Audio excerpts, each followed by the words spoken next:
This past week, I had the privilege of meeting with Vanessa. Vanessa is a Slidell resident who lives along the W14 canal, or well, she used to, except for the fact that her home that she lived in with her husband and at the time her newborn son was slowly being washed away into the W14 canal. Now, the W14 is a major drainage artery for the city of Slidell and the parish of St. Tammany.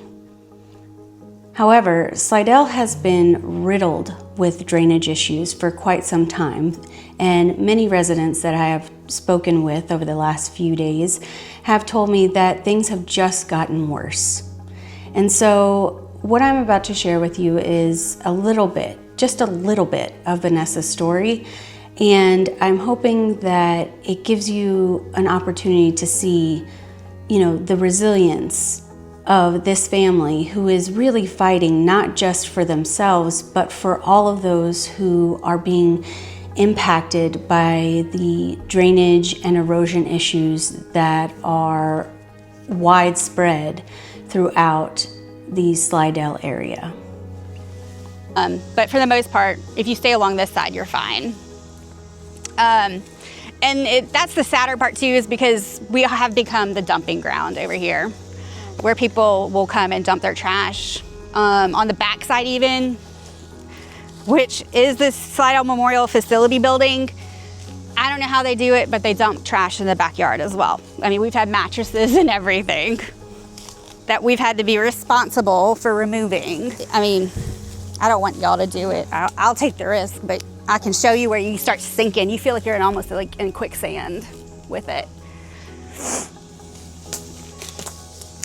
But yeah, obviously this was, well, you can kind of see where the natural ground line used to be. It was about right here. That's why we have to stay close, because we have to constantly come and re-fence it.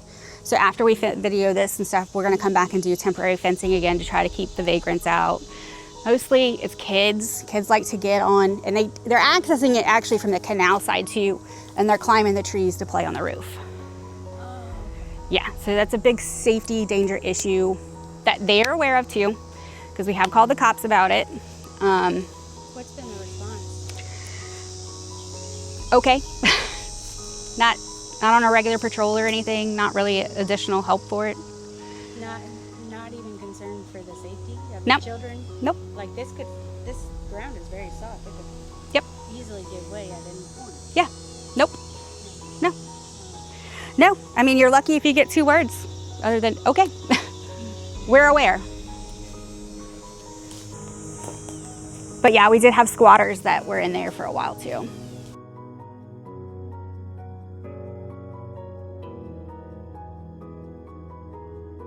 Like, everything has been on us to be perfect in every action for over 10 years now. I mean, I have 10 years of stories with everything that's been going on. I said, I feel like I could have a Netflix documentary by now.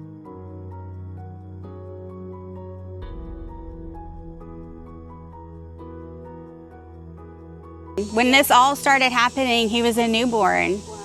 Yeah, he was like, I want to say 6 months old, if that. I'm trying to remember exactly the timeline.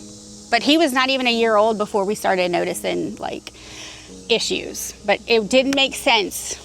It didn't make sense. I mean, I'm not an expert.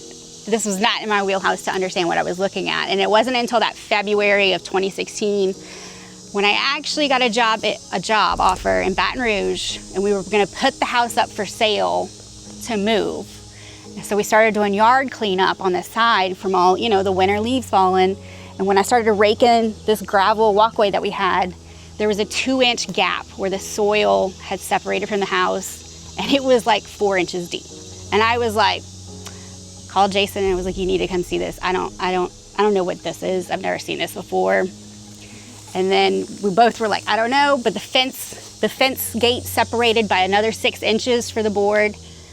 And then we called my uncle out, and he was like, I don't know what's going on here either, because he helped us fix the gate originally.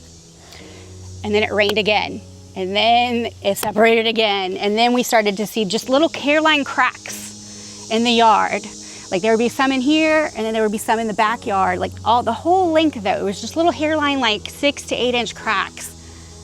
And we were like, oh my God, I think this is bad. It was like that bad sinking gut feeling that you're like, this is gonna be really bad. Yeah. And we had the 2016 was extremely rainy for that, like February, March, April, May. And that's when we started reaching out to the city, city works, council members, the engineer department, the mayor. That was Freddie Drennan at the time. They came out, they looked at it, and they said, well, unfortunately, this is the parish, they're responsible. Send us to the parish. Reach out to the same parties with the parish. Parish comes out, looks at it, and then they say, nope, this is a city issue. You're in city limits. And it was just a back and forth for about 3 months, maybe.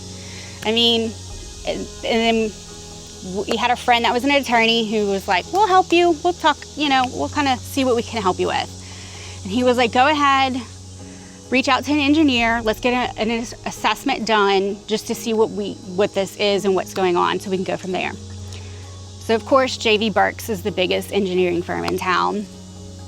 And Jason, my husband, went to their office, sat down with him, gave him the property address, told him what was going on, showed him the pictures we had. And he said, okay, yeah, I work with the city all the time. I do projects with them all the time. I'm sure we can get this done. He comes out to the property, he looks at it, and he says, I know exactly what's going on. The canal is trying to make its own path.